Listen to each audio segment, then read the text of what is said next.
அன்பிக்கும் உண்டோ அடைக்கும் தாழ் என்பார்கள். அன்பை எதனாலும் கட்டுப்படுத்த முடியாதது போல் அன்பால் எதனையும் சாதிக்க முடியும் என்ற உறுதியான நம்பிக்கையும் ஒவ்வொரு மனைவியரிடமும் வரவேண்டும். ஒரு கணவனின் வெற்றி தோல்வி, அதாவது பலம் பலவீனம் இரண்டின் பின்னும் மனைவிக்கு பாரிய பங்குண்டு. மௌனிக்க வேண்டிய நேரம் மௌனித்து, பேச வேண்டிய நேரம் பேச வேண்டிய விதமாய் பேசும் மனைவியராய் ஒவ்வொரு மனைவியும் மாற வேண்டும். அடுத்து, இன்று குடும்பங்களின் பிரச்சினைகளுக்கு மனைவி காரணமாக விளங்கும் மேலும் ஒரு விடயம்தான் கணவனின் நலனில் மனைவிமார் காட்டும் அக்கறை நிலைமைகள். இன்று அதிகரித்த வேலை, திட்டமிட்டு செயற்படாமை, வீணான பொழுதுபோக்குகள் போன்றவற்றால் பெண்கள் தங்கள் கணவன்மாரின் உடல் உள நலனில் அக்கறை எடுக்க மறந்து விடுகிறார்கள். எனக்கு காய்ச்சல் வந்தால் கூட என்னென்று கேட்க இந்த வீட்டுல ஆள் இல்ல. என் மக மாடா உழைச்சாலும் என் மருமக அவனுடைய சுகையினம் பற்றி அக்கறையே காற்றா இல்ல என கணவன்மாரும் கணவனின் தாய்மாரும் புலம்பிக் கொண்டே இருக்கின்றனர்.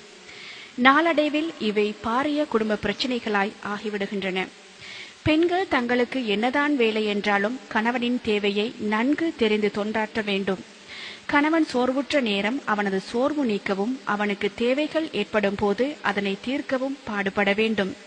தன் கணவன் நோயால் அல்லது தொழிலால் அல்லது குடும்ப சுமைகளால் அல்லலுறும் போது மனைவி அவற்றை நீக்க அல்லது ஆறுதலும் ஆலோசனையும் ஊக்கமும் உதவியும் வழங்க வேண்டும்.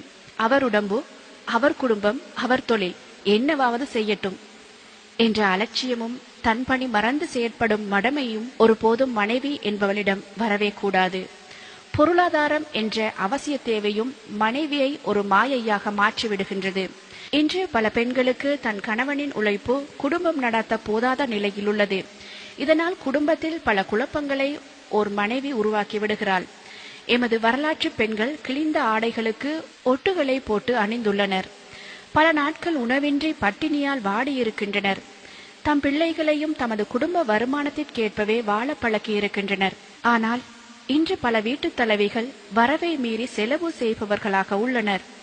பசியின்றி விதவிதமாக உணவு உண்பதும், ஒன்றிற்கு மேற்பட்ட அல்லது விலை கூடிய வேலைப்பாடுகள் மிகுந்த பகட்டான ஆடைகளை தெரிவு செய்வதையும், தமது தகுதிக்கு மீறிய ஆடம்பர பொருட்களை வாங்கிவிட்டு அப்படியான தேவைகளுக்காக கடன்பட்டு பின்னர் கணவனை வாட்டி வதைப்பதையும், கணவனால் பூர்த்தி செய்ய முடியாத போது வெளிநாடு செல்வதையும்